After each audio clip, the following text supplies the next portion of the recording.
What's going on, everybody? Welcome to another edition of the Vicktory Life Legacy Podcast. I'm your host, owner, and founder of Vicktory Life, Dwight Vick, former offensive lineman at Virginia Tech.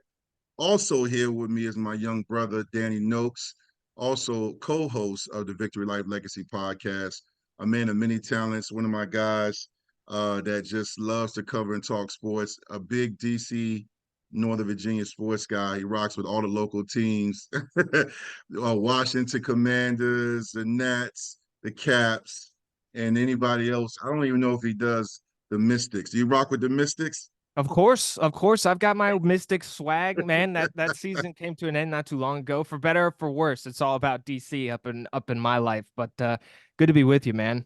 Coming back Yeah. off of a win too. Yes, coming off a great win. Thank you for the birthday, love. Yeah. Oh, let me just say that too. Thank you to everybody. I celebrated birthday last Saturday. Tech blessed me with the win. I did not want to lose to ODU. My daughter goes there. Number one, that would have been a horrible loss. Number two, I would have been sitting there just looking sick because ended that night on my birthday, and I would have been mad. I would have probably just did a live and just ripped everybody. But it feels good to see Tech win um, and see us get the win again, man. That's how we supposed to treat ODU. No disrespect to ODU, Liberty, Women, Mary, Richmond, but I mean, if we're going to talk about being a flagship university and football of the state, we got to take care of ODU, even if they down to their starter, first string, third string. I didn't go. I stayed up in Northern Virginia to watch it with family and friends, and a lot of people showing me love, Danny. So I appreciate your text message. And we talked after the game too. Yeah. Speaking of that, before we're joined by tonight, guys, as we record this, we got three legends joining us here in a few minutes, man. And we're gonna talk nothing but tech and recap the early part of the season and dive into this Rutgers game. Before they join us, man, Danny, man, like, what were your thoughts of the game? I know you didn't go down either, right? You watched it in 804 in Richmond. Yep, that's correct. We stayed home, had some adult beverages, enjoyed the game, and I tell you, it started off good, right? We keep talking about how the best thing that this team and really any team, especially in college football, can do for themselves, I think, is to start fast. And when you talk about a team like Virginia Tech, who I think is still again learning how to win, still relatively new coaching staff, even though we're into year 3 now. They're still figuring that out. They got out to that quick start that we asked them to get out to, right? 14-0. And then they lost some of that momentum. It was a really bad second quarter for the Hokies. ODU started to chip away at it, get to halftime. It's only a 4-point lead, 14-10. And frankly, the third quarter didn't go super well. Tech sort of started to pry that momentum back, pun intended. And then by the fourth quarter, they actually had things rolling and they put ODU to sleep. What I was most encouraged about, Buddy, was I think in years past, this is probably a game that Tech would not have been able to come back and well, they didn't come back, but come and take that momentum back from ODU and go and ultimately win this football game. We've watched them lose down in Norfolk twice in the last couple of years with Prize first game most recently, right? And I give credit to him and his coaching staff for reminding his team of that throughout the week. I think that that's certainly a good motivational tactic to remind those guys that hey, they punched you in the mouth the last time you went down there and they ended up beating you in a game that frankly the Hokies should have won. I don't know if we would necessarily say that about the first time they got beat down in Norfolk when Josh Jackson was the quarterback and ended up getting hurt. Yeah, They got broke beat his a little leg. bit. They got beat a little bit more soundly that day. So I Mhm. it's okay to both expect more from them, but also see that there's some improvement with this team. And that's, I think, where I'm at right now. Obviously, the start against Vanderbilt and losing that game in overtime was tremendously disappointing. They had no business losing that game. They started out really slow, and then they did it the next week against Marshall. They started out really slow again. They took some time to get into it, even though that one was at home. But this time, I felt like, yes, they got into the game a little bit quicker. Still need to put 60 minutes together and play a complete football game, which they've struggled with at times throughout Prize's first 3 years. So was it an ideal performance? No, but was it an improvement? Yes. And what's important is you walk away with a win. And so I think you got to be happy with that. Yeah, man. When it was I was listening to you and I was thinking, I went right back to that moment because I had like a few friends over the spot and we were in the basement. I'm trying to get my man cave like you, my guy. Shanice, shout out to my wife, man. She really got it going, hanging us some stuff. It really looks good. Not all the way finished, but a lot of great memorabilia down there from my career, her career, the kids. So it's looking nice. But I remember sitting there when it was 14-10 and I was just kind of like quiet and I was looking. Of course, you got people over and everybody's talking and doing their own thing, and it's halftime. And I'm thinking to myself, listen, man, if we lose this game, first of all, the touchdown run was weird because they knew that's all that kid could do, the quarterback for ODU, when he faked it. And I kept saying he's going to fake it. They were not and could not throw the ball. So I was like, just play the run. Now Mm-hmm. I'm sitting on my couch. I'm not on defense, but I will say this. I agree with you wholeheartedly. When it was 14-10, I'm thinking, okay, you lose this game, it's not the end of the season, but you need to win games you're supposed to win because like if you win this weekend against Rutgers, you're 3-1. You're not exactly where you thought you would be, but you're still right there, winning 3 out of your four games to start the season with a big showdown game against Miami. So that's what you want. You lose that game, now you're 0-3 in Norfolk, which respectfully, that's not even a tough place to play. Um, I've been there. I've been there. What did I go to both? I've been there for one game Mm-hmm. when we went down there, and that was a 20-17 loss. Right. And it was more Tech fans than ODU fans. Yeah. Tech, and that's nothing, no shot at ODU, but Tech usually goes and takes over stadiums. Minus Florida State, Clemson, Did it to because Vanderbilt. yeah, they did it to Vanderbilt. Yep. It was 65, maybe 70-30 Virginia Tech fans. They took over Yeah. Nashville. They travel well. I mean, look at the 2011 Sugar Bowl team that got chosen primarily because they fit the criteria with 11 wins, but they also said Virginia Tech fans travel well. And that game went to what, maybe four overtimes Yeah. against Michigan. I mean, it didn't disappoint except us because they said D didn't catch the ball. But we all know he did. But ultimately, Right. Tech fans will always show up. That's the one thing about Hokie Nation. They will show up. It's up to the football team to match that energy. And they did. I mean, look, before we get our guests on to really help us break this down and talk Tech, I'll say this, man. Looking at Virginia Tech's offense right now, with all the receivers you and I and Boundary Corner podcast talked about, we got Ollie Jennings, we got Lane, we got Daquan Felton, Yeah. we got a lot of talent. Tight end is solid, but this is a running team. Mm-hmm.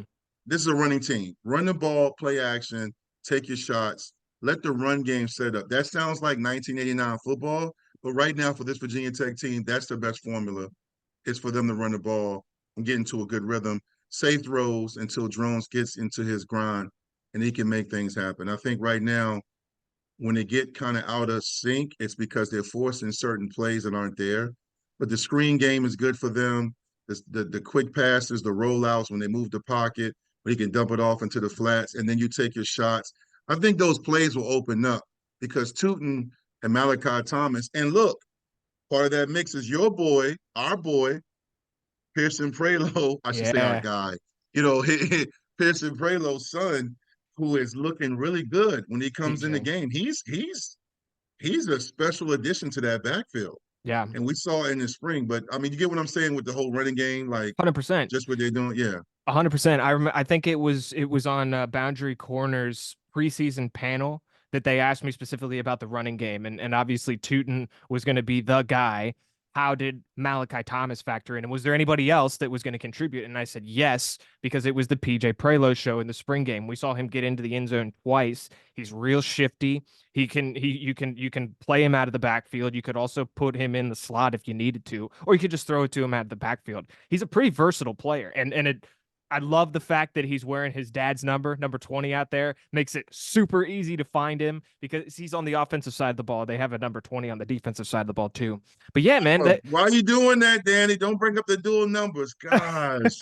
Two I zeros, two 20s. I know, I Oh, know. But you're right, and the identity of this team needs to be that they run the football well, and it's not because Drones is incapable of throwing the ball. We've seen him move the ball downfield plenty, and he's got a mm-hmm, great arm, and they've got mm-hmm. weapons that they can get the ball to down the field. But when you look at his ability to run the ball, Tootin, Malachi, PJ, like it needs to start there, right? Use the run to open up the pass. It's a cliche. and it's a little bit more complicated than that, but that's ultimately what they need to do. And remember, Drones broke that long run and absolutely forearm shivered a guy on the sideline, and it got everybody fired up. I heard Pry talking about that in his press conference earlier this week. They're not going to tell him to slide on a play like that because he himself feeds off of plays like that, and so does the rest of the team. So run the football. That's going to be the identity, and we've seen a lot of folks just saying run the football over the last couple of weeks. Yeah, and I'll just add, and again, we're getting ready to dissect this thing when our guests join us. It coming up in about 3-4 minutes. Here's the thing. One nitpick I have, and I think this has to improve starting Saturday at 3:30 and continue throughout. We got to get more efficient and dominant in the red zone. We have a very good field goal kicker, which, in this day and age, you take points. And I love the fact that Pry and Bowen go for it on fourth down. They have been aggressive since the moment they got here. However, against quality opponents, tougher opponents, especially on the road and even at home, you got to score in the red zone. I don't have the numbers in front of me, but I'm just saying against ODU, there were some times take what they give you, but take chances, 50-50 balls to your receivers. I trust the receivers. Now, again, Daquan Felton, there was one they threw up to him. He didn't come down with it, but I'm okay with that because they took that shot. You got to get people in position to make plays. You got to be efficient in the red zone. Again, that's why I say I'm being nitpicky because they could have scored 50 points. They won 37 points. Yeah, and they called the dogs off. They called the dogs off. They took the starters out. Yeah, they probably would have at least gotten 44, possibly 50. But what I'm getting at is, and Pride knows this, when you get into a conference play or even a game like this against Rutgers, you got to take your shots and you got to be aggressive. And I will say this, and I respect Rutgers, but when you look at this matchup, they've beaten Akron and Howard. Surprisingly, Virginia Tech has played a much tougher schedule. True. All this talk about Rutgers, this is a measuring stick. I'm like, I know it's not the Rutgers teams I played back in the day when it was a given, but last year, what did they have? 45, 55 yards passing total in the whole game? Yeah, around Um, that.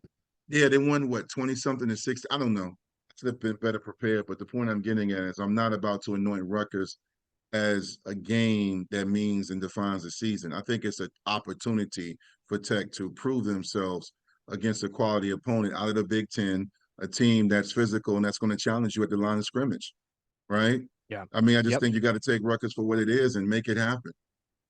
And this time, obviously, the big difference is that they're going to be at home. You're not going up to Piscataway, New Jersey, to go and play in a tremendously unfamiliar place, which I have to say has to at least have factored somewhat into their struggles down in Nashville and at Vanderbilt, right? Because you're going to a real unfamiliar place. That's week one. Flukes happen in week one. And hopefully at the end of the season, we're talking about that Vanderbilt game being a fluke. But yeah, if there was a game to bring out your most physical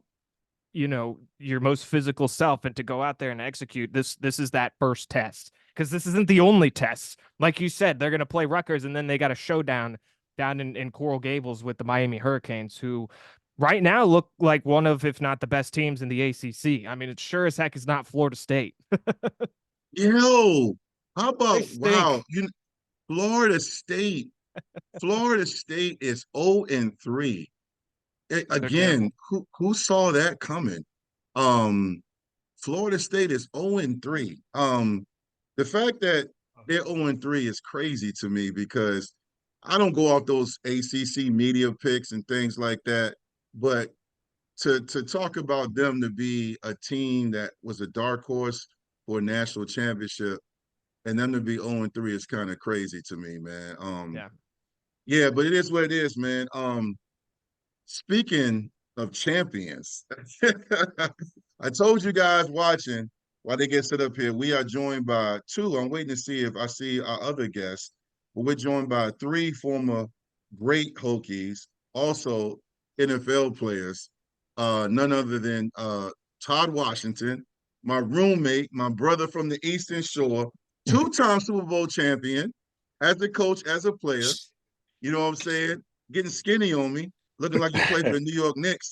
You know what I'm saying? But hey, he's been working out. He looks great. I'm right behind you. And then my brother, my locker mate, I wore 57. He wore 56. Corey Moore, arguably one of the best defensive ends in Big East history, Virginia Tech history.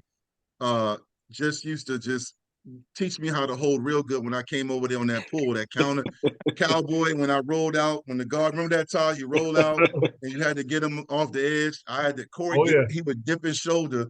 Don't hold me, Big Victor. That's what they call me. But one of the best of all time, Corey Moore joins us, also a former NFL player. And then I don't see Shyrone. Is Shyrone on here? Is Shyrone on here? There he is. There we go. There we go. None other than Shyrone Stith. What's up? Former NFL running back, played for the Colts and the Jaguars.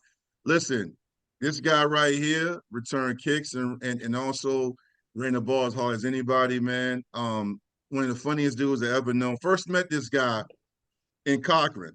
We went up there to shave heads, but I can say that now. We were hazing. He was upstairs listening to Ghostface Killer beating everybody in Madden. Oh, hey, God. Gentlemen, man, it's great to see you. How y'all doing? Welcome to the Vicktory Life Legacy Podcast. Thank you. Doing great, man. Great to be here, man. Yeah, man, it's great to see you. Glad to see you guys, man. It's been far too long. Yeah, Todd, mini reunion. Todd, you look great, man. Like you inspiring me. I've been on my weight loss journey since April, man, and I lost 21 pounds, but I still got about 20 more pounds to go. You look wonderful, man. Yeah, he does. He's been sending me videos, man, on his birthday, and it's a good reminder, man, because we get to know that he looks great. It's so funny, man, because he's up there, man, working out and sending me pictures, man. Because you got the gym at your spot, your house. No, the spot where I'm at, there's a gym I go to now, and even when I was coaching, I had a little mini gym. I had an elliptical and weights, and everywhere I've been, I've collected kettlebells and stuff, ab wheels. I got all this bands. I got it all in my house. So yeah, you got to send me your workout plan. I've been following. Also, I'm inspired by Method Man. Method Man. Oh my God, yeah. He inspires me. Great. Yeah, a lot of those guys, man, the locks, a lot of those guys are really really getting healthy, man. Yeah, they look great, man. We're gonna be careful with the hip hop stuff because we got the diddler and all his stuff going on. Yeah, we ain't gonna go there.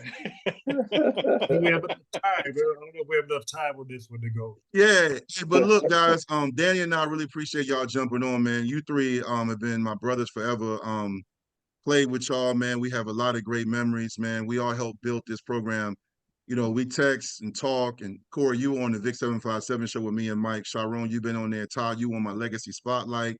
And you also came on when we played Miami U, Ray Lewis, and D'Angelo Hall, that episode with Mike and I. So we all talk tech football. It all matters to us, and we all have our insight. I want to dive in tonight, Danny and I, just get your thoughts on the good, what needs to improve, and also just what y'all thought. Corey and Shy, I'll start with you both, man.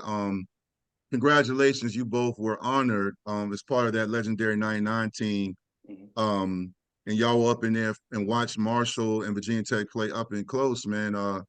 Corey, I'll start with you, man. What did you notice about, first of all, before we break down the team, how'd they treat y'all, you and Shy? How was it? Oh my God, it was wonderful. Raina, senior associate AD, head women's administrator, she always treats me fantastic whenever I go back, whatnot. She, when I went back in November to be honored for my induction into the College Football Hall of Fame, her, the entire athletic department treated my family and friends with the utmost respect. So it was great being back, being around teammates. I saw some guys I hadn't seen in years, so that was just wonderful to be able to reconnect and whatnot. Yeah. And Shy, what about you? How was it? I gotta agree with Corey. It was great seeing everybody. I'm seeing guys like Colin Hawkins I haven't seen since I left that in 2000. Wow. Rugio, I haven't seen Cyrus since I left. So it was good just reconnecting with the old faces and joking and reminiscing about old times. So it was good. It was good. Tech treated us, better than they usually treated us. You already know. I'm not gonna dive into that. Nah, that's what we got you in for. It was good. It was good. You can tell they are trying to put forth effort to bring back more alumni and be part of the program. Yeah. No doubt.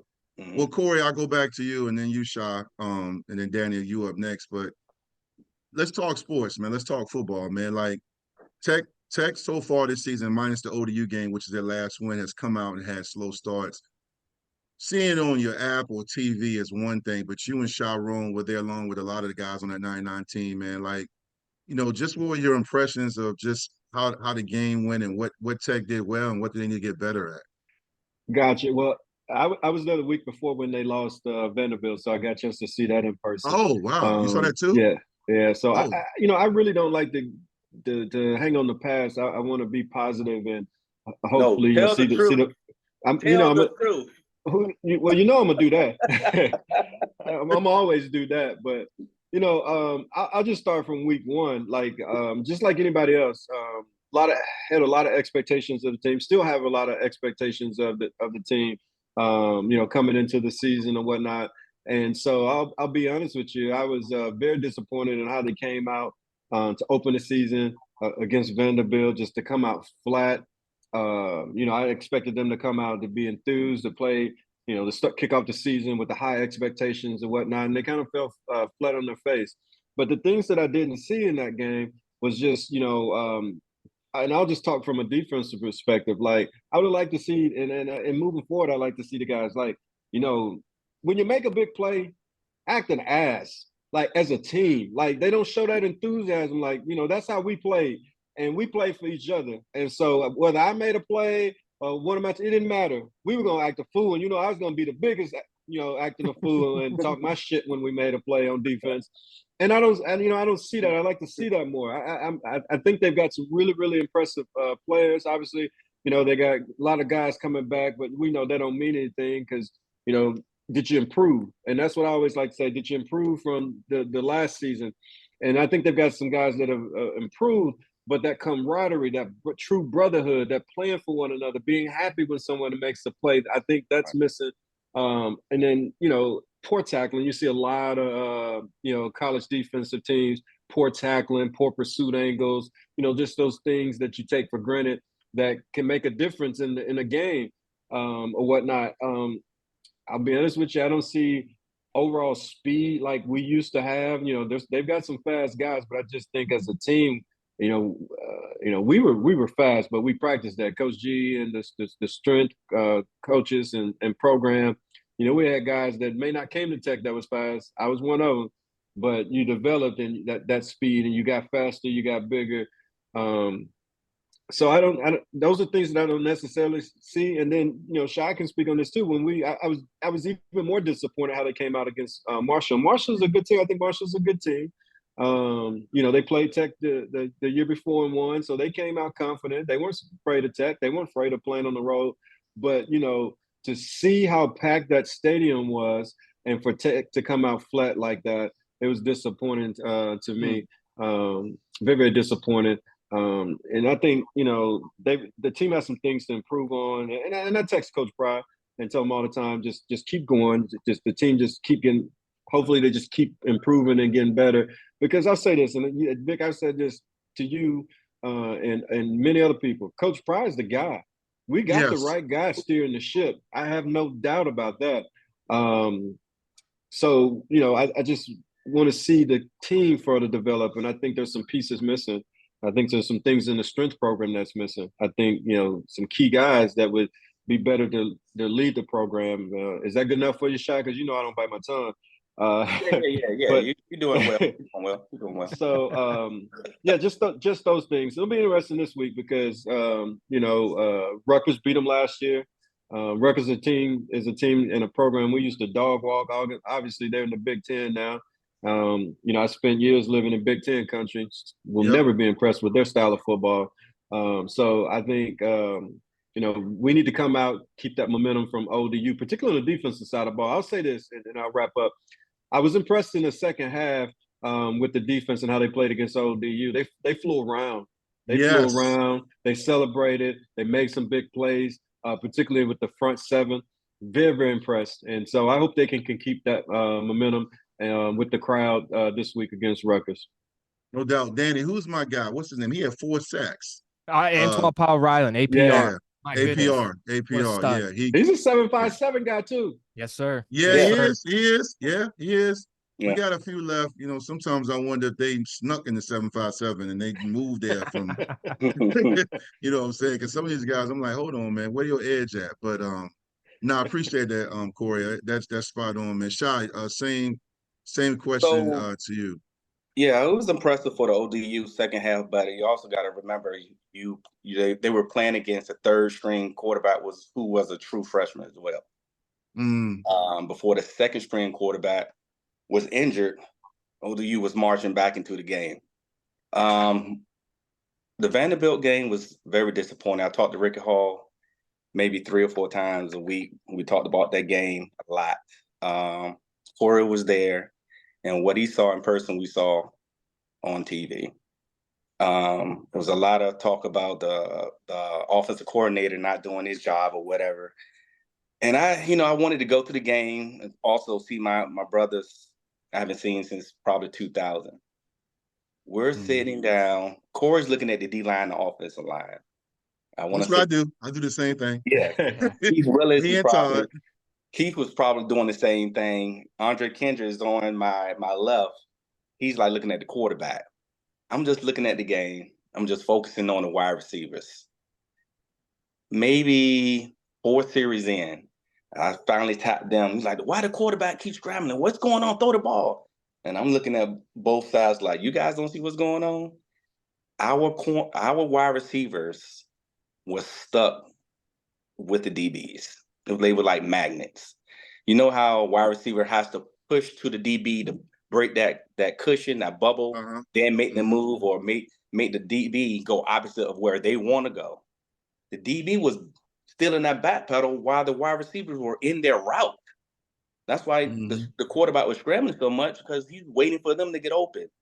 I was disappointed in that. I didn't see any speed, no explosion, no enthusiasm. Heads were down. And if it wasn't for that punt return right at halftime, God knows how the second half would have been. So things got better, but at the same time, for me, for Corey, even for Todd, to be thinking about, worrying about beating ODU or thinking about Rutgers, like, oh no, we might win this one, hope we pull this out.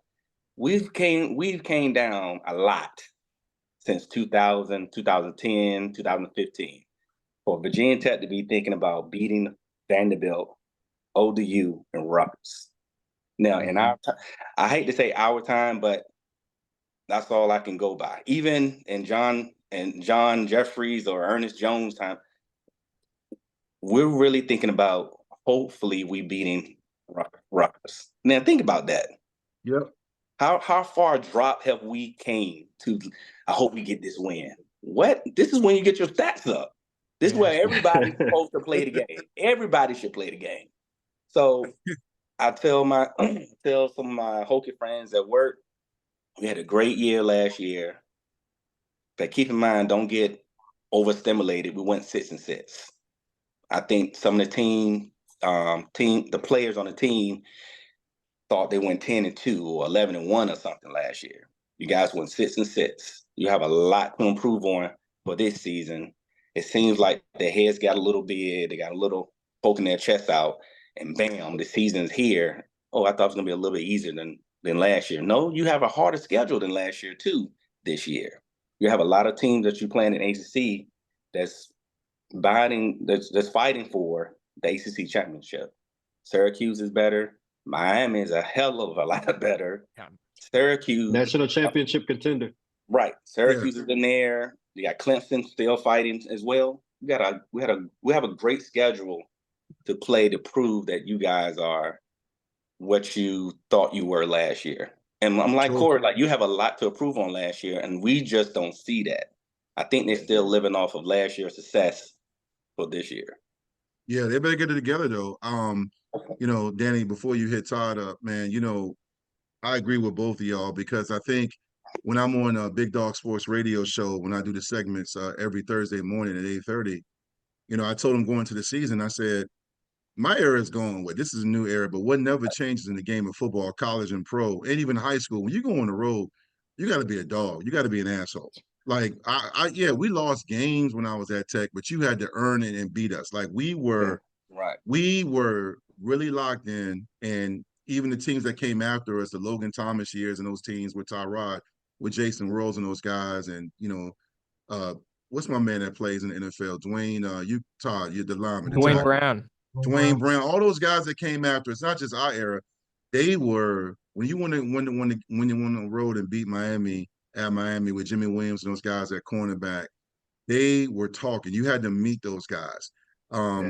You had to meet Miami and other teams with the same energy to be focused with. And I just think, when I saw us against Vanderbilt in the first half against Marshall, we looked the part in warm-ups, but then when the lights come on, it's time to make plays. We're hesitant. Hold on.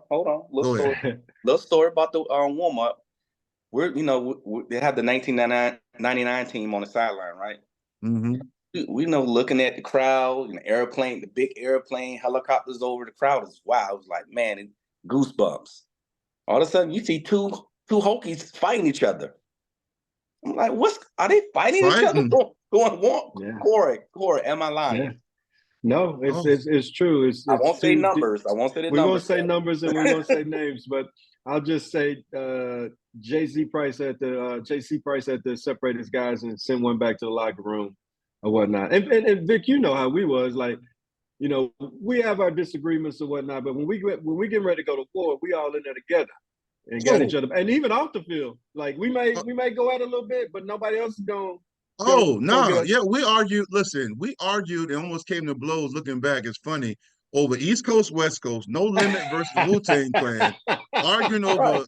I'm not gonna say no girls' names, just whatever it was, right? But here's the thing: Todd knows this because he was my center and my roommate and my brother, and Derek, Smith was on the other side of me, my roommate.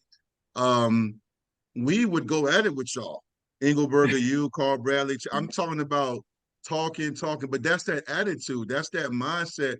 But real quick, because I know we got to get Todd in this joint, because I know Todd has a lot to say.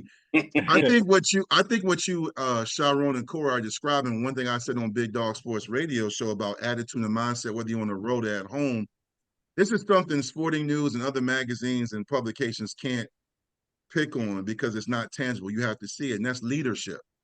Right. Every great Tech team, even a team that won 8 or 9 games, or 10 or 11 games, had leadership. Whether it was Jake Grove, Brian Randall, Bill Connolly, Jim Pine, you can go on and on and on. Everyone looks at that 99. Yeah. No, it wasn't always some star player. It could be, like a special teams guy. You mentioned, what'd you say, Shah? What's Big Worm? We used to call him Big Worm. Mm-hmm. Yeah. I mean, I'm just saying, like it manifests itself through the team. It permeates the team. It's just one of those things, man. But Danny, I know you want to get that Todd real quick.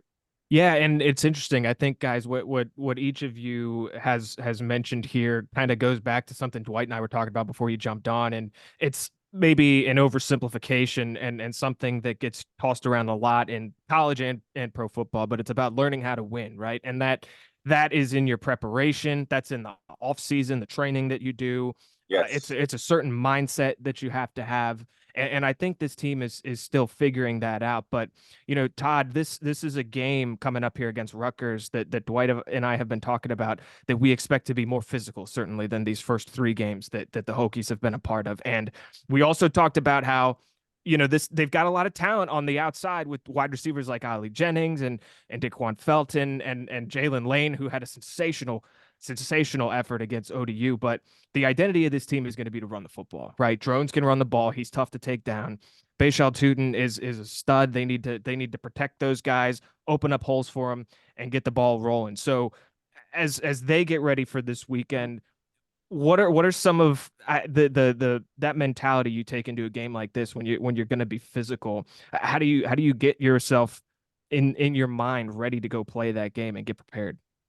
Well, for me personally, ever since when I was playing, the amount of work, the preparation that we had to put in, the running, the lifting, the diet, being on the training table, all those things.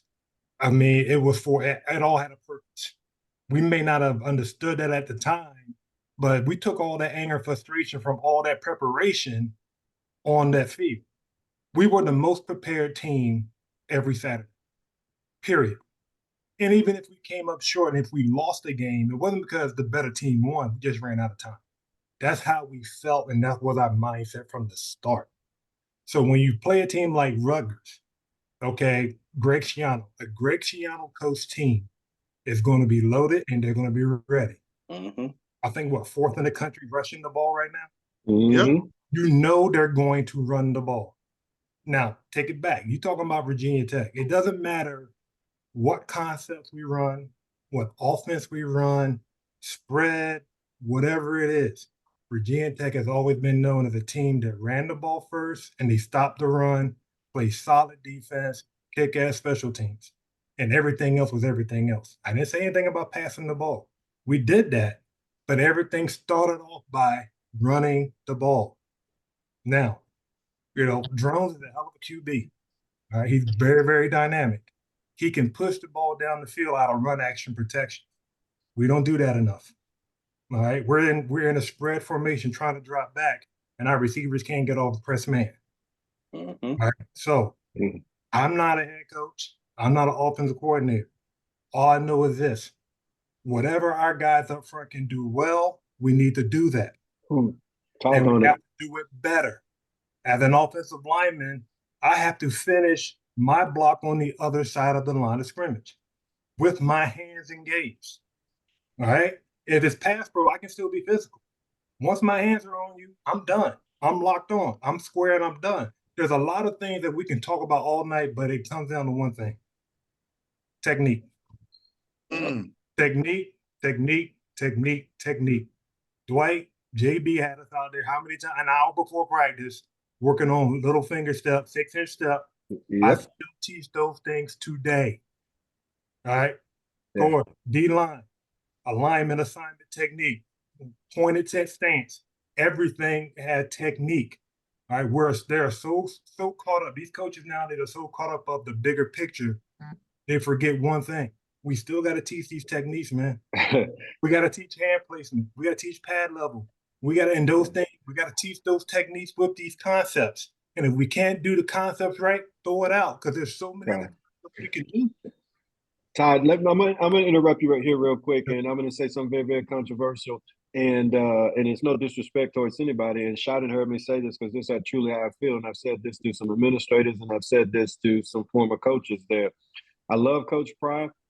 I'm Coach Pry's biggest supporter. I want to see him win. He's the right guy leading the ship.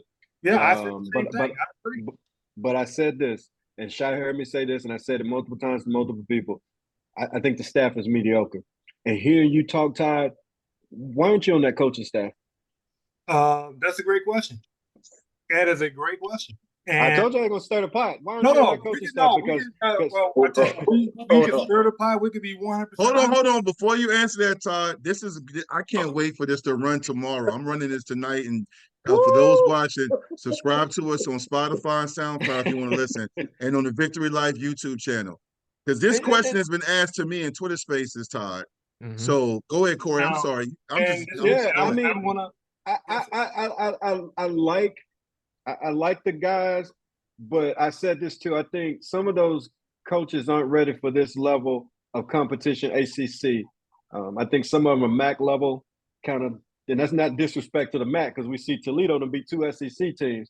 But I think some of those coaches aren't ready for this. And the era of college football has changed. You got NIL, you got kids making more money than some position coaches and whatnot.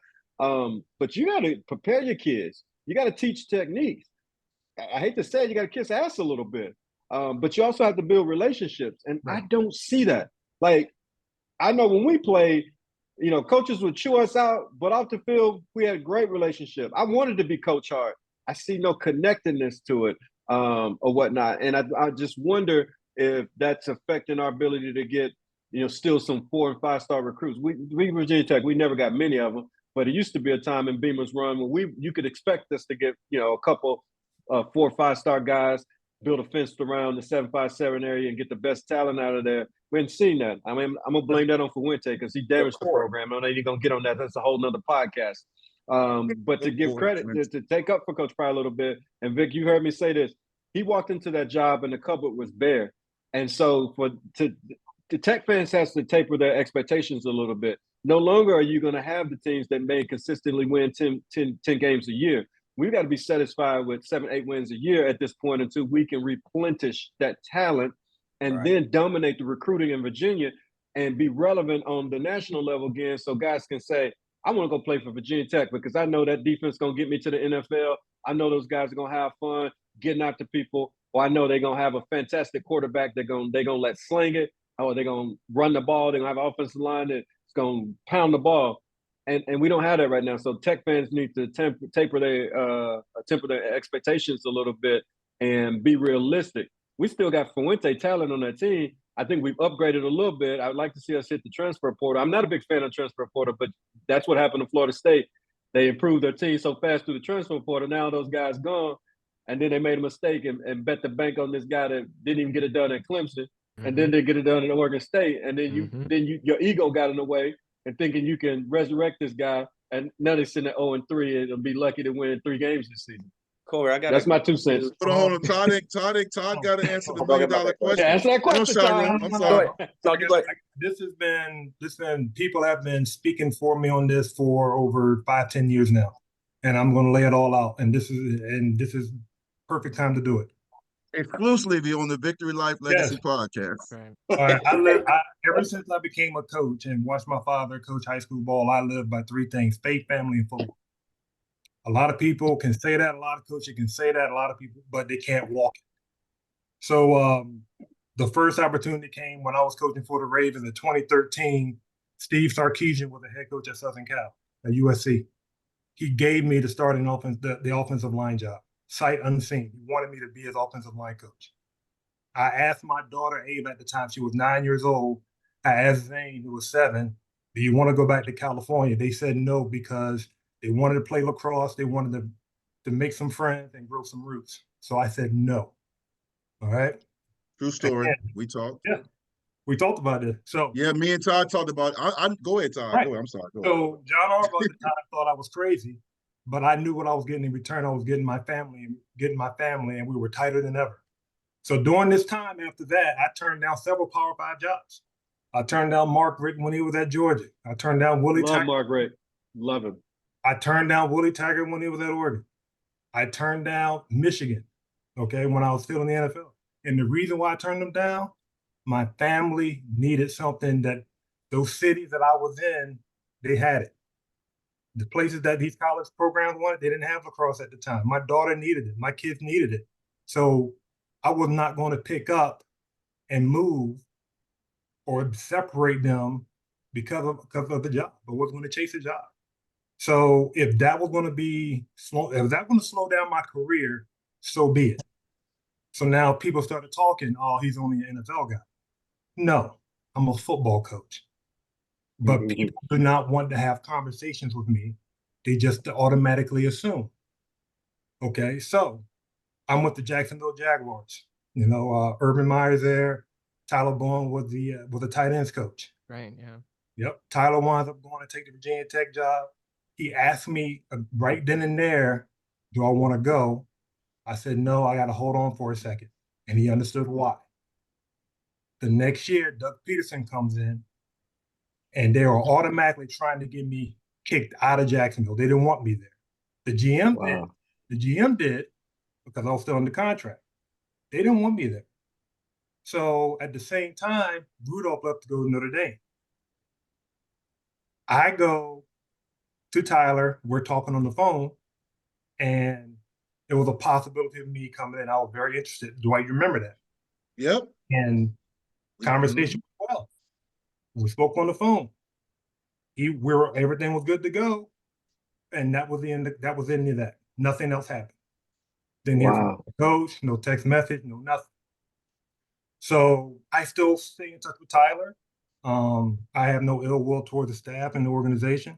They make their decisions. I have gotten that a lot in my career, where people automatically assume that I am a certain way. But That's fine. My family's great. We're tighter than ever. But someone will benefit when they decide to have that conversation with me. Hold on, Todd. Hold on. What you mean certain way? We don't, what you mean you're a cerern way? You mean you like bougie, like you above college? They just think I'm a NFL only guy. They don't think I can do college. I've heard I can't recruit. You can't really sit at the same time. I've also heard there's too many former players on the staff. Don't want to bring another one on. That's bullshit. That's bullshit. That doesn't fly with me. I'm sorry. That's bullshit. And let me just tell you, if we're gonna talk about the current staff in place, there's a couple guys on there that I don't know that can recruit their ass off, but the other ones are kind of questionable to me. Or whatnot. So that excuse doesn't fly with me. Like that's not a good excuse. Right. And the one thing I told Dwight, and it holds true, there's only one college job that I want. There's only one. And I don't have to sit there and say it because it's a moot point. Yeah, we don't need to have a conversation. Yeah. There's only one. But people just talk for me. I'm tired of it. If you don't like it, you can always fire me. I've been fired before. You're not going to hurt my feelings. Yeah. But if you want it, you're going to love what I know. There's a lot of football in this dome of mine, and it's time to get out. It's good to hear you speak your truth because behind the scenes, I've been wondering, and I've been politicking for you and whatnot. And to hear you say like people just pigeonhole you or think that you're just an NFL guy. Anthony Midget, who's one of my closest friends, we talk all the time. He runs into that too, whatnot. He's assistant DB coach right now with the Steelers, and it's kind of. Midget is a football coach. Midget can coach. He's a technician. He relates to people or whatnot. But the college game and the stereotypes on him that kind of burnt him out. Midget ain't the one gonna run behind kids and kiss ass and whatnot. Right. So I think he's kind of carved a niche, and he likes the NFL more than the college level right now. But he faced some of the same things and would share that with me as well. Right, and it's part of my journey, and I can't sit there and complain and bitch and moan about what other coaches do. I just know when my time comes, I know what not to do. And I'm sitting there watching our program, and beyond, I'm not happy. Obviously I'm not happy. I'm just tired of seeing the lateral side-to-side movement with the ball. Mm-hmm. I talked to you about this, Dwight. Just because other teams do it just does not mean you don't have to do it. If other team are a square team, that doesn't mean you have to be a square team. Right. Your offensive line is not athletic and fast enough to capture an outside shoulder in wide zone. Don't run it.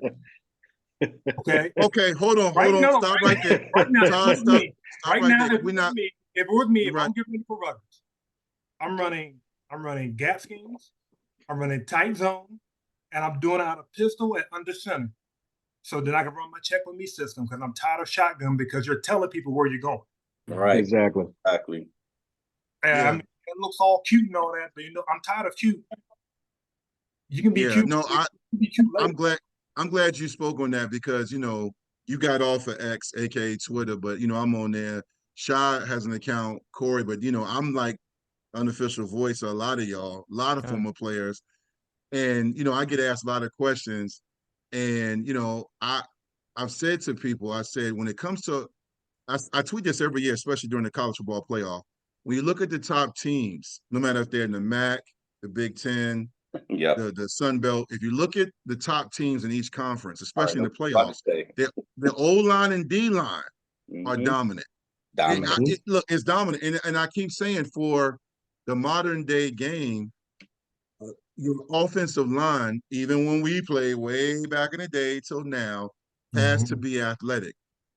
You have to be able to move in space because of the screens and getting to the second level. Like you have to be able to. So remember when we had the line coach from Wisconsin? Remember? Oh yeah, the guy that was there 1 year. He stayed 1 year and automatically he went to Notre Dame. ODU game. He went to Notre Dame for $100,000 more, so he was getting paid $1 million. And Virginia Tech was already paying him $900,000. And I was talking to you and Aaron Foster, And I said, no, he picked Virginia Tech because he knew Pride needed a strong running game and offensive line. Mhm. He stayed 1 year. In my mind, looking back now, 2 years back, he probably saw, I don't have the players that I need. And I might not be surrounded by the staff that I need to be successful in his offense. Because you don't stay with, you already know this team is trying to go on a rise again. So you don't up and leave after 1 year for $100,000 more. I just don't believe that. I think he saw his surroundings. He stayed a year and saw what he was dealing with, and he bounced. Even now, the new O-line coach, you've been there for 2 years. Now O-line looks the same. I It looks the same. I go even more with you, Shy. It's more of what they're comfortable with. I'm just, Right. I'll speak on it. It's just what they're comfortable with. Mac level coaching. What are they comfortable with? You saw what happened to Colorado when after Barnett left. They hired Hawkins from Boise State. Mhm. When you start bringing in mid-level talent to a Power 5 type school, Right. you're not going to get the same results. I used to get fussed at about this type of stuff, Todd. You hear me every year. Right. Like, I don't know what I'm talking about. I was like, okay, all right. I think because sometimes you got to understand, man. First of all, you three, and Danny, I know you agree with me. You three are three of the best to ever do it in Lane Stadium and for Virginia Tech. And I think there's a difference between people that helped build it and love it and bleed it and almost died for it versus someone that is a season ticket holder. Right. Even though our fans are very intelligent, and thank you to our fans that get it, I think it hits different. Like, it's so funny because Shaw will be texting me. We're in like 3 group chats together, and he'll text the one that just talks sports. And he'll be like, Corey said this, Corey said that. And then Todd and I text every game, going back the last several years. Like, so, and it's not everybody. It's not not everybody. It's not just us. It's Ricky Hall. It's DJ Parker. It's a lot of people. I love DJ Parker, by the way. I love it. That's my dude. I mean, he's been it's on a lot show. of us. Jonathan McLaughlin, Luther Maddie, there's so many of us out here that ran through that tunnel. And I know this is probably a very honest, and I love it, the fact that we're having an honest discussion about it, because it needs to be said. It's not like we don't believe in the program, but I mean, when you think about, forget the fans in regards to, they're going to go. We just talked about this before you guys jump on. Hokie Nation will travel. They will take over your stadium. But whether you're at home or you're on the road, or you're us, when you carve out 3 to 4 hours of your Saturday to watch a team, you want to see them play with pride and passion and purpose, and with cruel intentions, like what Beamer say, intelligent recklessness. Right. And I would hope that model continues to be pushed, because I know JC gets it. I know Pearson gets it. But go ahead, Shaw. I don't think it is, because I know when I got to Tech, in my mind, I think everybody that came in with me with Corey Bird, Lorenzo Ferguson, I can go on and on. The Florida boys, Ike Midget. Like, they came in thinking we saw where Todd and like guys, Drunken Miller was going. We came there for that. We wanted to lead the program better than we left it. Todd, you did it. Vic, you did it. You went out with a bang against Alabama. Yeah. Me and Corey did it. We tried it. We just didn't, finish the job. So when we leave there, we feel like we did something. We brought more money to the program.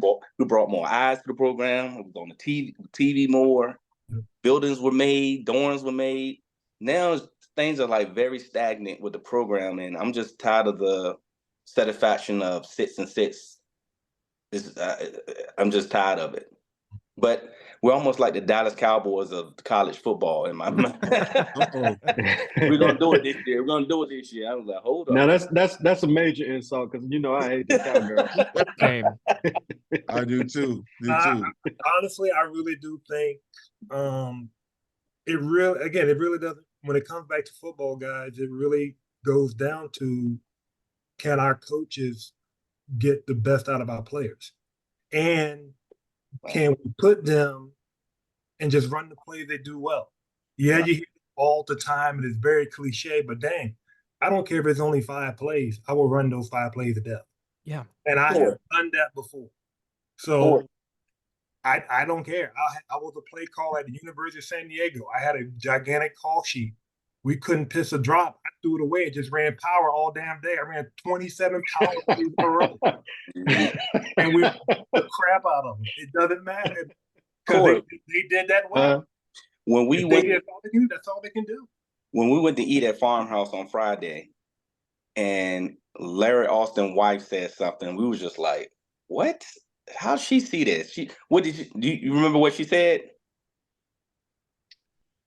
She said, "It looks like the players have more control than the coaches." Oh yeah. She saw that when we did the walkthrough and we saw the team practice and all that stuff. She saw that. Yeah. Now she ran track. She was left there in 2006 or 7. That was her first time going back. Now she can see that and feel that.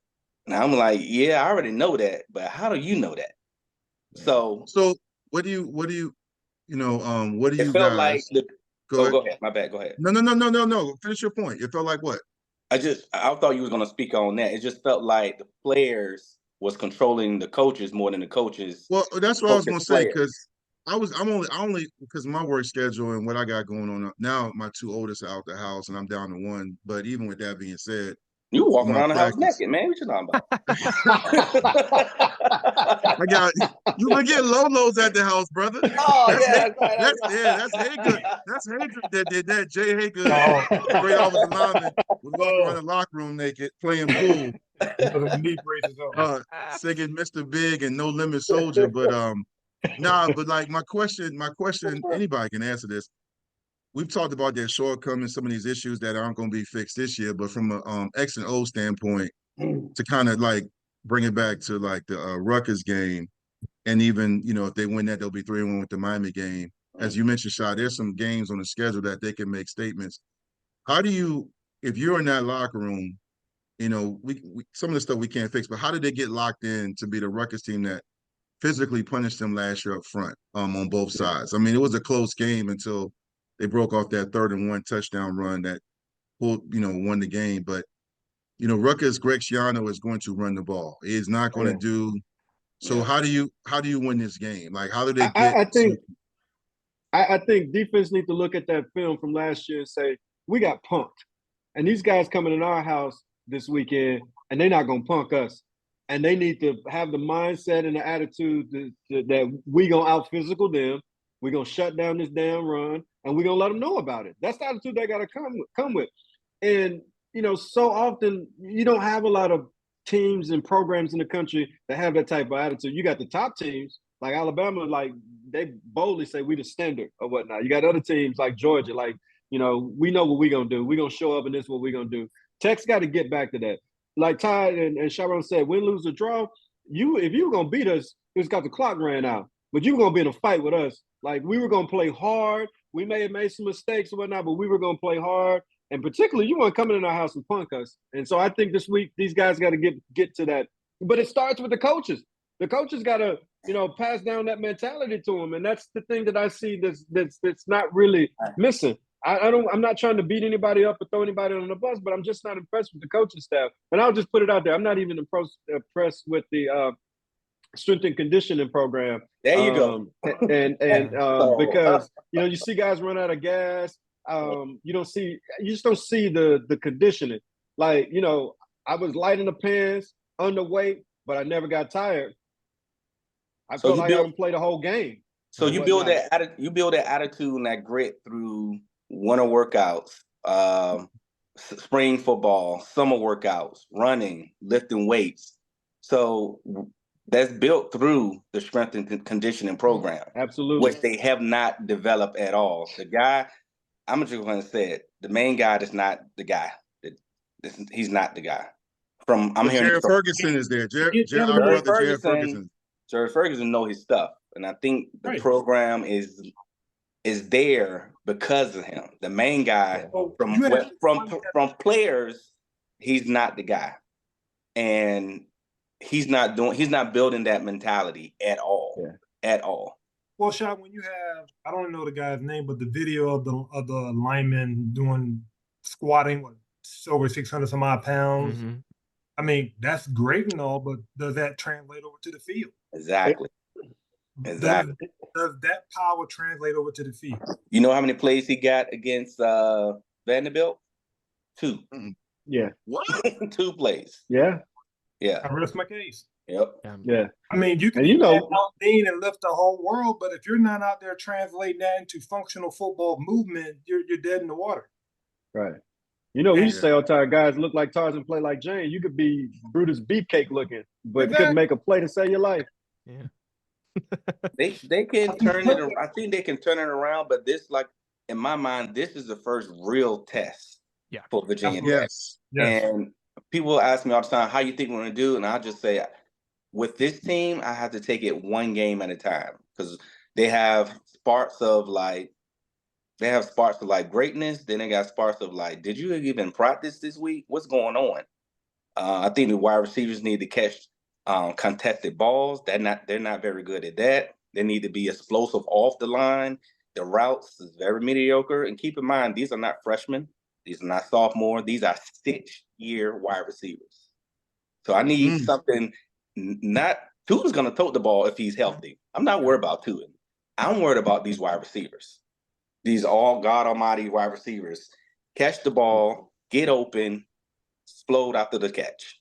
And the lineman has to, like Todd said, they have to hold their blocks. They have to hold their blocks. And my issue up front with the offensive line also is, Shiano is no slouch when it comes to breaking down your protections either. Yeah, scheming. So schematically, their pressure package is going to be a bear too. And even going back to the Vanderbilt game, when it was a gotta have a situation for us in the fourth quarter, we couldn't even stop a 4-man rush. Right. So when we're trying to give our quarterback, who is a dynamic player, some time to throw the ball downfield to receivers who cannot get off press man, that puts more pressure on the offensive line, who we all know who that needs to play better. Right. So, there's a lot of issues. Yeah. So, like you said, the line, sometimes the line do their job, and the quarterback is trying to do his job, but the wide receivers are not open. So you're scrambling. D linemen, they're on scholarship too. They get off blocks. 7 seconds. That's too long to hold the ball. The quarterback is scrambling. Nobody's open. So everyone, as you know, in football, everyone has to do their job. But download that West Coast passing attack and get that ball out quick. Yeah. Yeah. Bottom line, it boils down to coaching and schemes, as you said, Todd, and doing what your guys are good at. And that's what they got to get to or whatnot. And and coach them up. But again, I'm not trying to knock anybody. Like, I've said this last weekend to some people that watch and see just every day. I'm a college sports enthusiast. I watch more college football probably than anybody. Like, trust me. I'm right there with you. And I love college football. I view it from a different angle, being a former player or whatnot.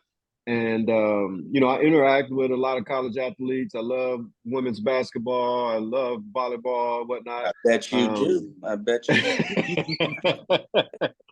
But I just view it from a different angle. And, I'm always love my Hokies, and I want what's best for them. But again, Tech fans has got to temper their expectations and give pride some time. And I know it's we're in the era of college football where it's what have you done for me lately. But if we take things in for what it is, he inherited a program that was inherently broken. Fuente just crushed the program. That goes back to administration. Should have pulled the trigger a lot faster. He wasn't a good fit for the program. I always felt like that. That's the reason I never went back and supported it. I was also an employee at the University of Memphis when Fuente was there, and people threw a party when he took the job at Virginia Tech. So he wasn't well liked there either. Again, I'm not trying to throw the guy under the bus. Nah, you're being honest. So I see some upgrades in the program that could help us with recruiting, help us with development. Because in today's era, you got to recruit your butt off. You got to play your players, re-recruit your players. So programs don't come poaching your good players that you develop for enticing them with more money. And then you got to, develop them on and off the field so they are dedicated to your program. Because nowadays, you guys know it, these guys, 4 and 5 stars, they get to a program, they don't play immediately, or they don't like how coach talked to them. Guess what? They're jumping in the portal. They out of there. Mm-hmm. So I don't want those type of guys. And Virginia Tech never wanted those type of guys. You want guys that's committed to the program, committed to the brotherhood, committed to the work ethic, that want to be coached and want an opportunity to get to the next level. And we need guys like that in the program or whatnot. But you got to have coaches that can set that tone and that can connect with the players and can develop the players, then teach them the techniques, teach them, how to be a great player or whatnot, teach them how to be a student of the game.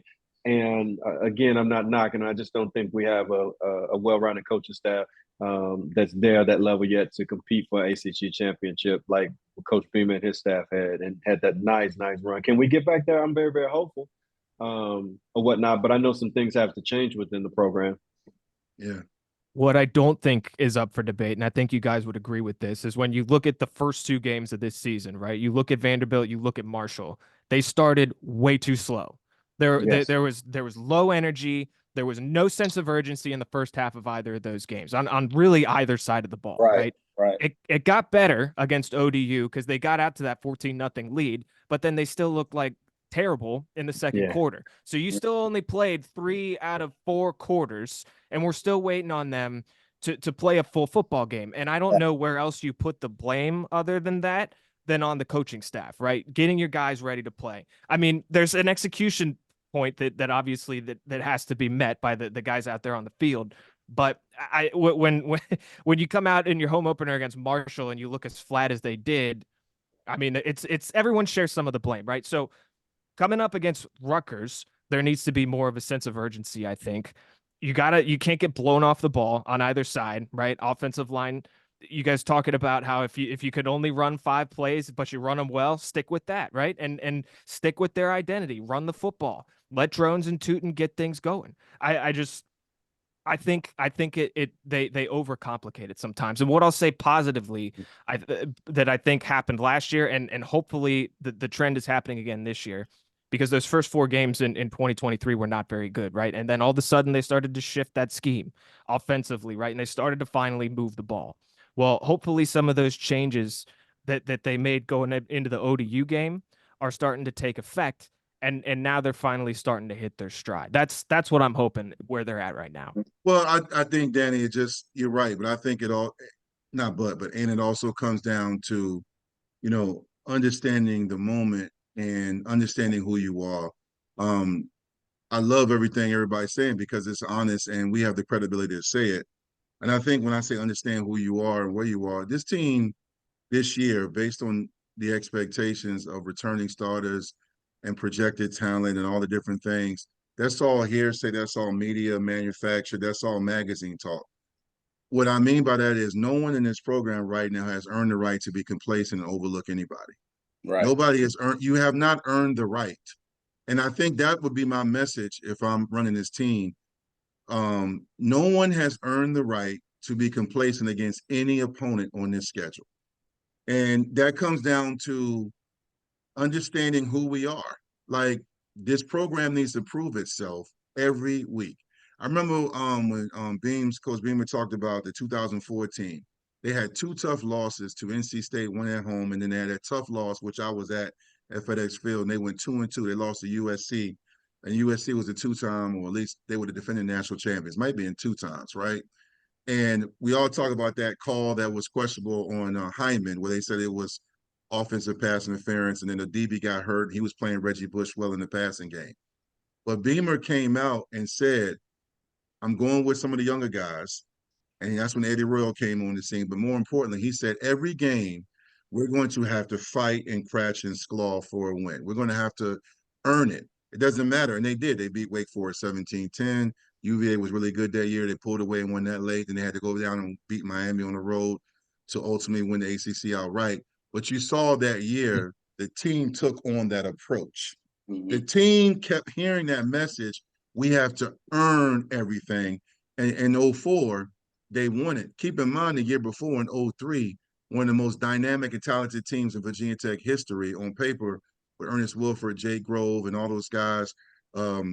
Keith Willis was on that team, Kevin Jones. That team was loaded. Brian Randall, my cousin Marcus was on that team. They went 8-5. They lost to Boston College and UVA down the stretch, and they lost in their bowl game. That was an underachieving team with D'Angelo Hope. But yet they beat Miami that year at home and broke Miami's 35-game winning streak. So it showed you they could do it. But then the following week, they went on the road and lost to Pitt when they had Larry Fitzgerald. The point I'm getting at, that team was up and down. And then the following year, they went to the ACC, and Beamer set the tone from jump. I'll take you back a little bit more historical perspective. We had a very embarrassing loss, Todd and I think Shyrone and Corey were in the stands, redshirting, but we lost North Carolina in the Gator Bowl, 42-3. And I'm going to tell you something. I don't know if you guys remember, that was Todd. number 2 team in the country, too. It didn't matter, Shy. Shy. Don't do that. Don't do that. That was number 2 team in the country, though. No, it didn't matter. They were top 5. We shouldn't have played that badly. We were down to Nick Sorensen at quarterback, and Al was hurt. But my point is this. Okay, there you go. No. Well, hold on. No excuses. Beamer took a stool. I remember he came in. He grabbed a stool. And, Beamer's even killed. He grabbed the stool, and he said, hear me well. And he had his papers, and he rolled them joints up, and he was like, everybody's job is on the line. It's coaching. He told us. He said he included coaches. He said everybody's job is on the line. You hear me? I mean, and that kind of I was a returning starter that senior year. That whole Todd and went on to the NFL and won the Super Bowl. But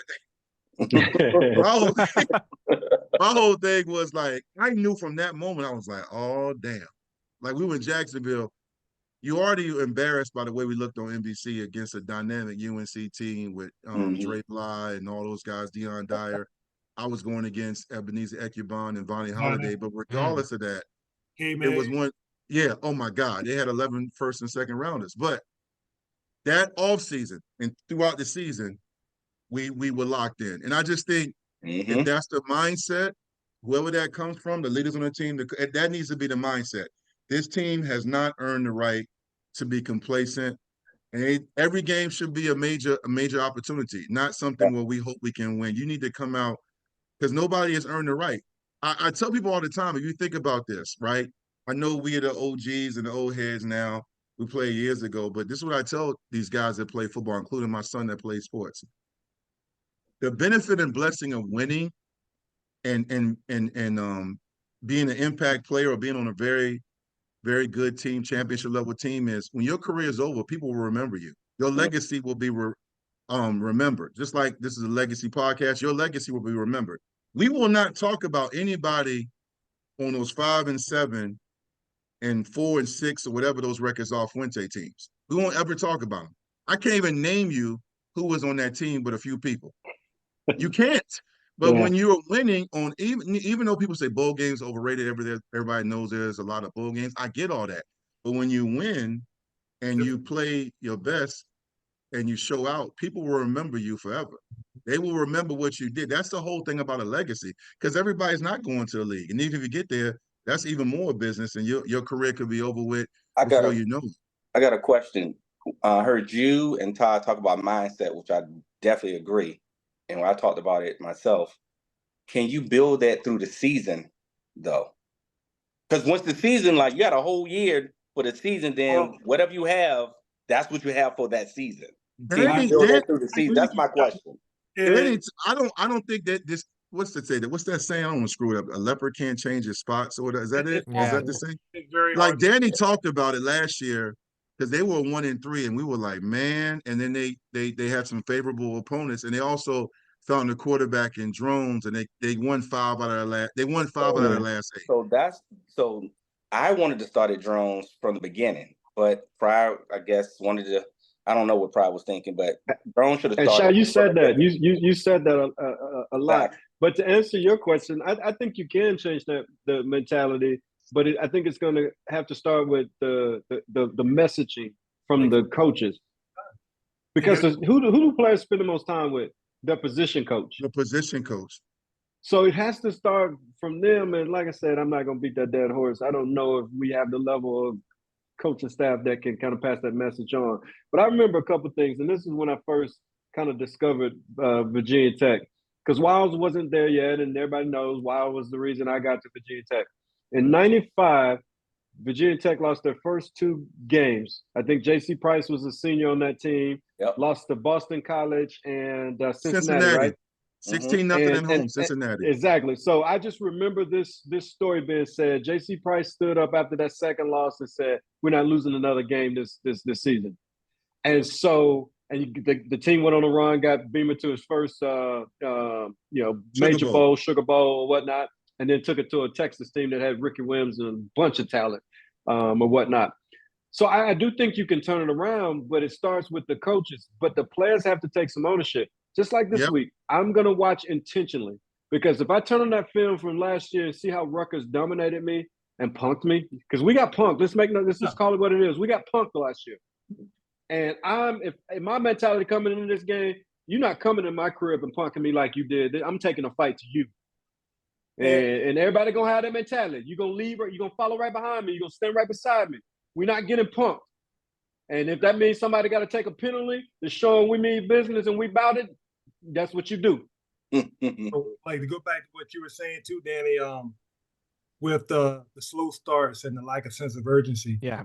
The one thing that's very concerning for me is, even at no matter what level I've been in, whenever an offensive series begins, let's say P10, starting the game off, you're usually starting off with the best play that you're going on your game plan list that you worked in practice. These are my top 15, my top 10. We're going to rep those. And so throughout the whole week in practice, the first 3 or 4 reps are those plays that you're going to start in the game. So you should have confidence in it. The coaches should be hyping those plays up. Mm-hmm. We're going to build off of this. We get 1st and 10 on this. We're going to run this play, put the ball on the right hash, and we expect this. We're going to run this, and boom, boom, boom, boom, boom. Install that confidence in those players from the start. This is what we're going to go with, man. I'm expecting a touchdown on this drive. After that, then we're going to regroup and we're going to go again. But we don't see that. Mm-hmm. And when you play slow, that means you don't have faith in the system. When you play slow, you don't have faith in what's being called. When you play slow, you don't have faith in what the people are talking to you, who are talking to you. And that's an issue. So we can beat around the bush about point fingers, and I don't like doing that, because some of the people on that staff are my brothers and I love them. The issue is plain and simple. Our coaches have to do a better job of implementing a sense of urgency in our players. Yeah. Right? Some of those guys, some of those coaches have been kicked in the butt before and know what sense of urgency looks like. Yeah. To your point, Todd, Corey's story and reflecting on one of the things he remembered right before he came to Tech. Jim Barron was also one of those guys, along with JC, in that locker room. Todd, you were there with me when they stood up and they were emotional and they said that. But you know who else was on that team? Coach Pry. Yeah. He was the grad assistant. So he knows that. That's why I think we all are in agreement that he's the guy. But look, man, this is a business. It's also an emotional and a sport. You can't take for granted every play in practice or in the game. You can get injured, and you can get a catastrophic injury. So this is a business, mentally and physically, and you have to be locked in at all times. Just like boxing and hockey, you have to protect yourself, but you also have to protect your brand and what you're building. We all are here, Danny, all of us, all 5 of us, because of accountability and awareness. So to me, it's not about, like, we're not talking about Pearson, and a DB and JC, because we know those guys. Those are, but no, what you're describing, though, regardless of it's them or not, is accountability starts from the top and goes all the way down to your medical staff, to your janitorial staff, to your trainers. Everybody has to be accountable and locked in. So that's what I'm hoping to see. Try to kind of put a bow on this, and we're going to go into our legacy shout-outs. I don't know what the ceiling with this team is anymore. I think they have some winnable games. I think it's really not about so much talking about – I said this on the radio show I get on Big Dog Sports Radio. I don't want to hear, and I said this after the Marshall win, I don't want to hear about 12-team playoffs and if we beat this team, because that's not going to get it done. That's all hypotheticals. I want to see, can you dominate and smack Rutgers in the face? That's all I care about. That's all I that want to matters at see this you, point. because that's all that matters, man. Like, can you take it to Rutgers? Because you're going to see Rutgers is a man's game. I'm not going to put Rutgers on a pedestal like they're Penn State or Ohio State or Michigan. But what I'm saying is, it is a mindset game. It's a game where, all right, like you said, Corey, they punked us. I completely agree. I watched every minute of that game thinking all they doing is running off tackle and stretch. Can we not get there? And Shiano, to his credit, taking it back to like it was the 80s, he just kept doing it. We couldn't do nothing, like our joysticks was broke. You know what I'm saying? So the controller wasn't working. Yeah, but I think you know what, all of y'all. No, I think I know you guys made great points, man. We can keep going, but I know Shaw, we all got our TVs on. Want to get this Jets game going, finish up. But I do want to. We do a thing on the Vicktory Life Legacy Podcast because it's the Legacy Podcast. We do legacy shout outs. We've had a lot of great people on here, from Lauren Johnson, Pearson's been on here, Coach DJ, Coach Cheetah. A lot of people have been on here. And we like to end the show with legacy shout outs. So, you guys can pick one person that you want to highlight for this week or this month that you feel like should be honored. A legacy, it could be a coach, a family member, it could be a parent, a teammate, anybody, just somebody you want to shout out. It's all about, the whole premise of this is not just, talking sports, but also remembering that all 5 of us have a legacy we're showing right now, and we want to continue to live and prove that the legacy is important. So I don't know who wants to go first in their legacy shout out. Who wants to go? Go ahead. No, I mean, this coaching journey has, taken me all over the country, as far as West Coast, to Cali, up north, and all over. And I was very fortunate to spend some time this past camp in FAMU. And James Coley and his staff, they brought me in for a few weeks during camp. And I mean, I had a phenomenal time with those guys, man, just talking ball. And it was good for me to actually get back to just, get away from the politics and all the BS and just sit there and just, talk with people that actually appreciate, what I had to say and appreciate the game of football the way I do. I actually reconnected with the quarterback coach there, Henry Burris. A lot of guys don't remember that name, but Henry Burris, quarterback at Temple, who was spread numbers back in the day when we were playing ball in the 80s and the 90s. So Canadian Football Hall of Famer. He's doing a hell of a job with those guys up there, man, in Tallahassee. And I really appreciate those guys for having me there. Nice, man. Who else? Shaw, you had one? So I got 2. I'm sorry, I got 2. That's fine. You got 2. You just don't do like Aaron Rouse. Aaron Rouse had like 5, man. He a politician. Oh, a politician. Yeah, he kept naming. I said, hey, man. He's from the 757 and a politician, so that's double trouble. So the first one would be Waverly Jackson. That would be my first one. So my first visit, my official visit, I remember Waverly in the Bowman room. And, Waverly didn't talk much, So he saw me and Lorenzo. He was like, so you guys come here to play? I'm like, yeah, we might come here. He's like, no, you come here, you're going to work. Like, he put it all on the table. You're going to work hard. You're going to do this. You're going to do that. So don't be scared to work. So he was definitely part of that leadership that you guys already had established on the team. I never forgot that. And he didn't lie. We worked hard. We worked hard. The second one is Corey Irby. That's another good one. Yeah, so I remember my freshman year, going back to what Waverly said, we had 2 days, 6 days out of 7 days. And that was the hardest time in my life to this day. I remember that. I just remember Corey just, my locker wasn't too far from his, and he was just like constantly making jokes, trying to, keep the freshmen alive. Yeah. You know what I'm saying? And he was a hard worker. He was just like a version of Pearson Prelo, but just funny. So I got to shout out them too, because without him, I don't know how I would have made it that first summer session. Not summer session, but summer camp. Because 2-day camp. Yeah, 2-day camps, because he kept us alive, and he was just a cool guy, down to earth, always willing to help out and give a helping hand and advice. So I want to shout out Wiggly Johnson and Corey Irby. Yeah, those were good ones. Because I love me some Big Wade. Big Wade was one of the first people when I got to Tech and Cornell who made me believe I could, play at Tech and, be successful or whatnot.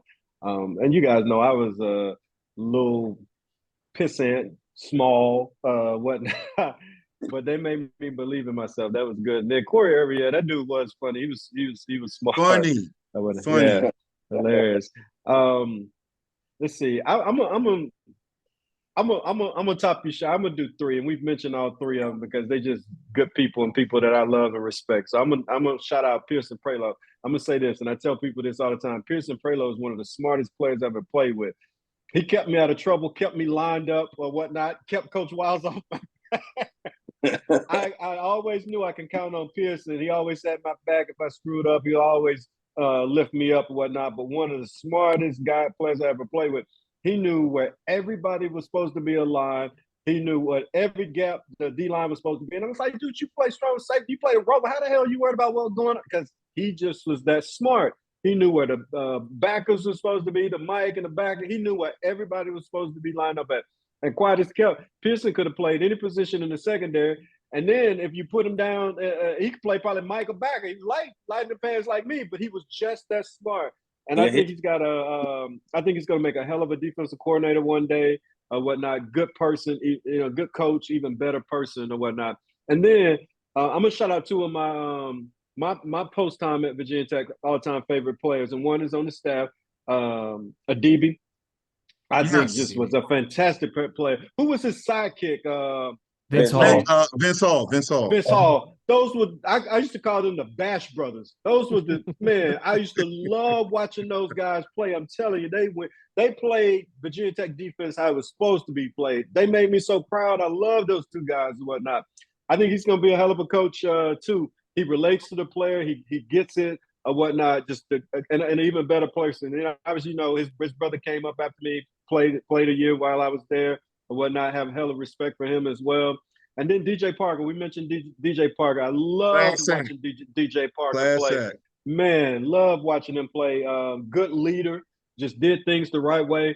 And just, every interactions I've always had with him, he's always been respectful. But I ain't got to do that. Like, I have to remind him sometimes, you ain't got to do that. I'm a fan of yours, But just a good guy. So I'm going to shout those 3 guys out. Love them. Outstanding. Y'all are on fire tonight, man. Danny, who you got, man, before we wrap up? Yeah, well, I just want to say first, what an honor it is to be sitting here with all of you guys. This Virginia Tech football program stands on y'all's shoulders. This is, you guys played some of the biggest roles in turning this program into what it is, and you made it cool to go to Virginia Tech. You know what I mean? It's not just, everyone likes to talk about Mike, and obviously he was a lightning bolt and everything, but those teams from the mid to early 90s that Dwight and Todd were a part of to the national championship teams that Corey and Shy played for, man, y'all are legends among legends in Blacksburg. And it's just been so cool to listen to you guys talk about what this new team can do to sort of improve and get to the point where they're 3-1. Thank you. I tell you what, it was really cool to listen to Corey talk about my guy Pearson too. Pearson Prelo is someone That's your boy, Danny. I hold him in such I look at him in some of the highest regard that I possibly could. I got to do the pregame show, he and I together, Virginia Tech football for 2 or 3 years, and as much as I used to ask him about his time in Blacksburg, I also used to ask him what it was like playing alongside Sean Taylor when he played in the NFL, because Sean was, I'm a big DC sports guy. I'm from Chantilly up in Northern Virginia. I played football for about 8 seasons. Didn't make it past high school, though. That probably didn't take too much. I didn't have the frame for it, but that's Shyrone are Commanders fans. Yeah. Yes. For better and for worse, right? Right. But Pearson is just first of all, he's the nicest person. I mean, my goodness, what a good dude. He's so easy to talk to and whatnot. And yeah, he sure as hell knows his ball, doesn't he, man? Oh yeah. he is just an encyclopedia, especially of defensive knowledge. The guy is just so fun to listen to. I also want to shout out though a current Hokie that's in the NFL that had himself a great game playing against the Cincinnati Bengals this weekend, and it was Shamari Connor. From the Kansas City Chiefs. My goodness, he had a sack. Yeah, my Chiefs. I love that. Yeah, and he had a fumble 6. He took one to the house for him, and that ended up being one of the differences in that game. So, my gosh, this has been so fun, guys, and I just appreciate everything, and I appreciate everything y'all have done for the program, and appreciate you coming on tonight. So, thank you. Thanks for the invite, guys. Thanks for the invite. I enjoyed it. I could talk football all day. Oh yeah. So all you gotta do is buy me a beer. I talk football for hours. Well, let me give my shout outs. But before I do my shout outs, I got 2. I do remember, Corey talked about, we used to, go at it on the field and off the field, and we saw, almost come to blows, the O-line, D-line. One, it just popped in my memory. I don't know if you played with us, Todd, but we used to play. Coach Gentry and Coach Whitten and Sano had us, because linemen and D-linemen, we always had, everybody had to meet their weight, but we had to meet our weight. So we would do conditioning and lifting. Then we would go up in an auxiliary gym and play big boy basketball. Yeah.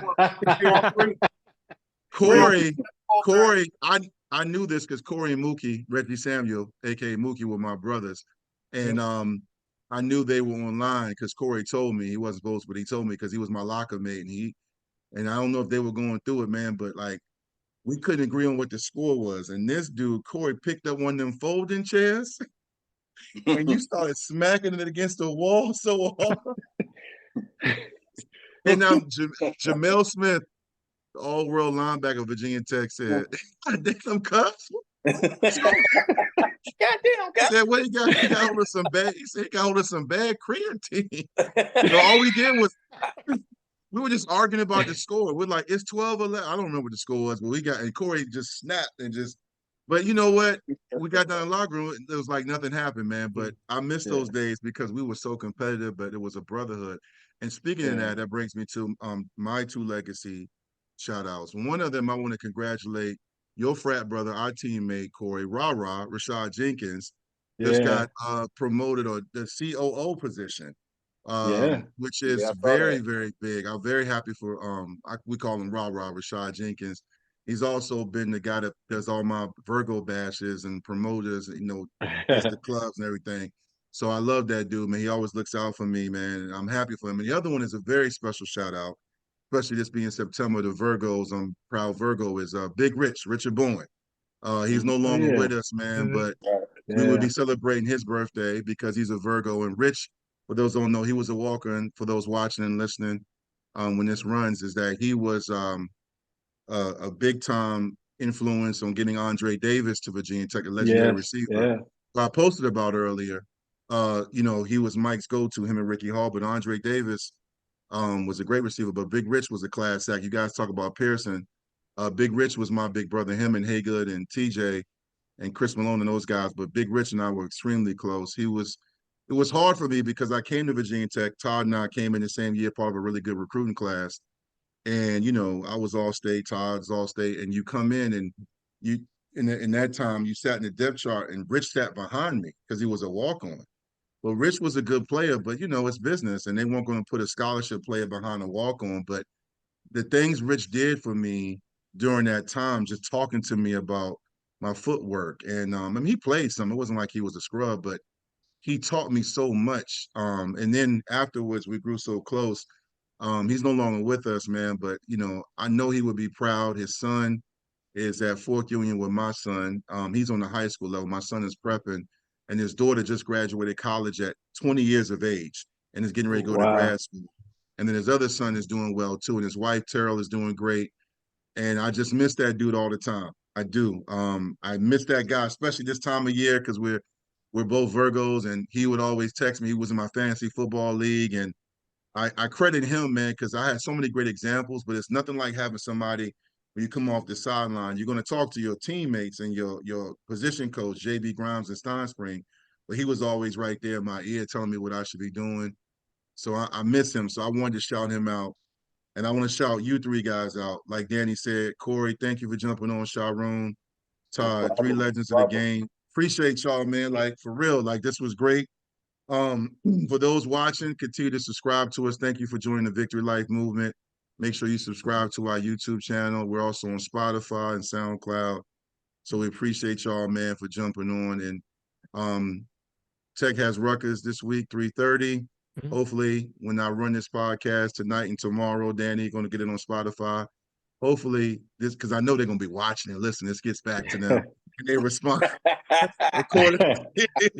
But thank you guys for all the insight. I can't wait for everybody to see this. But that's all for tonight, man. I want to say, like I say every episode, man, no matter where you go, no matter what you do, make sure you have a positive impact and you leave a great legacy. That's Vicktory Life. I'm Dwight Vick. Thank you guys on behalf of Corey Moore, Shyrone, Stith, and Todd Washington, and my co-host Danny Nokes. We are out. Y'all be blessed. Appreciate you.